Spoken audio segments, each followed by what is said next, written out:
नमस्कार दोस्तों, मैं आदर्श स्वागत करता हूं आप सभी का इस चैनल क्राइम स्टोरी विथ आदर्श में। दोस्तों, आज की कहानी राजस्थान शहर से है।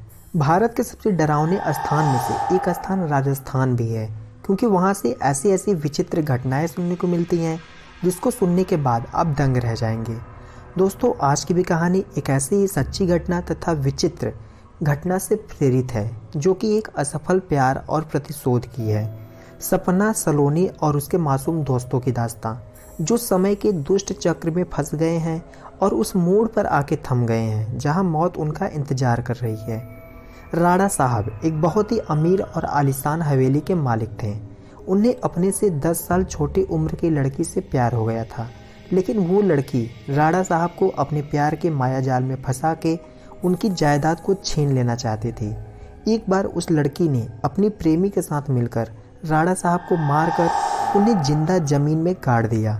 राणा साहब चीखे चिल्लाए, लेकिन उस लड़की ने उनकी एक न सुनी। बाद में राणा साहब ने मरते मरते श्राप दिया कि मैं किसी को नहीं छोड़ूंगा, हर प्रेमी को मार दूंगा। जिस तरह मेरे साथ धोखा हुआ है, मैं हर प्रेमी को मिटा दूंगा। और राणा साहब की मौत हो गई। उन दिन के बाद वो जगह और वो हवेली श्रापित हो चुकी थी। वहाँ जो भी जाता था वो कभी भी वापस नहीं आ पाता था। आज भी राणा साहब की प्रेतात्मा वहाँ घूमती रहती है। कुछ दिनों के बाद उस हवेली पे एक प्रेमी कपल वहाँ पे घूमने के लिए आए, सपना और रजत। उन दोनों की सगाई हो चुकी थी, लेकिन शादी करना बाकी था। सपना अपने घर में किसी को कुछ बिना बताए रजत के साथ वहाँ आए थे।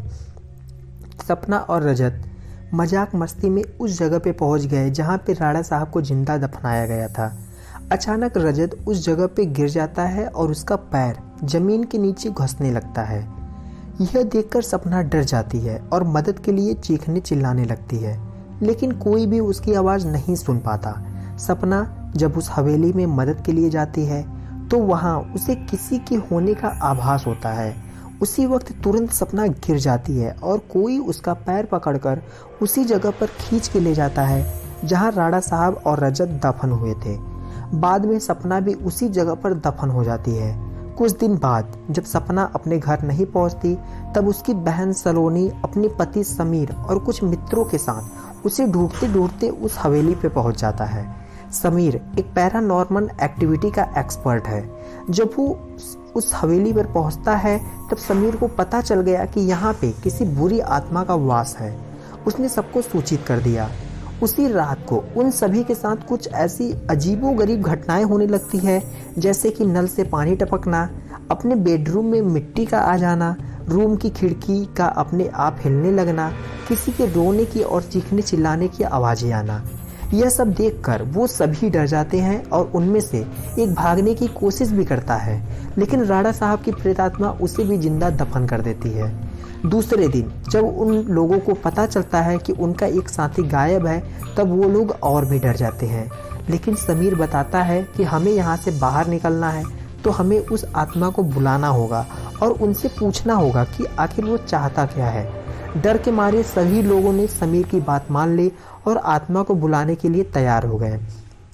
समीर ने एक रूम में सभी तैयारियां कर ली और बताया कि जब तक हम उस आत्मा से पूरी जानकारी नहीं जान लेते, तब तक कोई इस रूम से बाहर नहीं जाएगा और कुछ भी हो जाए कोई किसी का हाथ नहीं छोड़ेगा। समीर ने तंत्र मंत्र से आत्मा को बुलाना शुरू कर दिया। कुछ ही देर में तेज पवन और बिजली के साथ राणा साहब की आत्मा उस रूम में आ गई।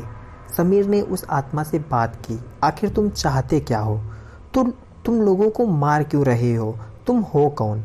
राणा साहब की आत्मा ने कहा, निकल जाओ यहाँ से, मैं किसी को नहीं छोड़ूंगा, सब मारे जाएंगे, जो भी यहाँ आएगा उन सबको मैं मार दूंगा। इतना कहकर वो आत्मा चली गई। वो लोगों ने बाद में सपना की आत्मा को बुलाया और पूछा आखिर उसके साथ हुआ क्या था। सपना की आत्मा ने उन सभी को सारी हकीकत बता दी और बोली, मुझे राणा साहब ने जमीन के नीचे दफन कर दिया है, प्लीज़ मुझे यहाँ से निकालो। सलोनी ने अपनी बहन सपना से पूछा, राणा साहब की आत्मा को कैसे मारा जाए? सपना ने बताया कि जहाँ राणा साहब ने हम सबको दफनाया है, वहाँ पास में माता जी का एक त्रिशूल है। उस त्रिशूल से राणा साहब की आत्मा को मारा जा सकता है और इस महल को उनकी चंगुल से बचाया जा सकता है। इतना कहकर सपना की आत्मा वहां से चली गई। समीर, सलोनी और बाकी लोगों ने तुरंत उस जगह पे गए जहां राणा साहब को दफनाया गया था। राणा साहब की आत्मा ने उन सभी को त्रिशूल के पास जाने से बहुत रोका, लेकिन सलोनी किसी भी तरह उस त्रिशूल के पास पहुंच गई और उसी त्रिशूल से राणा साहब पे वार किया। कुछ ही देर में राणा साहब और उनके साथ वो सभी आत्माओं को मुक्ति मिल गई जिसे राणा साहब ने दफनाया था, और इस तरीके से उन सब की जान बची और वो अपने घर वापस लौट पाए। दोस्तों, अगर कहानी पसंद आई हो तो वीडियो को जरूर लाइक करें तथा ऐसे और भी हॉरर स्टोरीज के लिए अपने चैनल क्राइम स्टोरी विद आदर्श को जरूर सब्सक्राइब करें। धन्यवाद।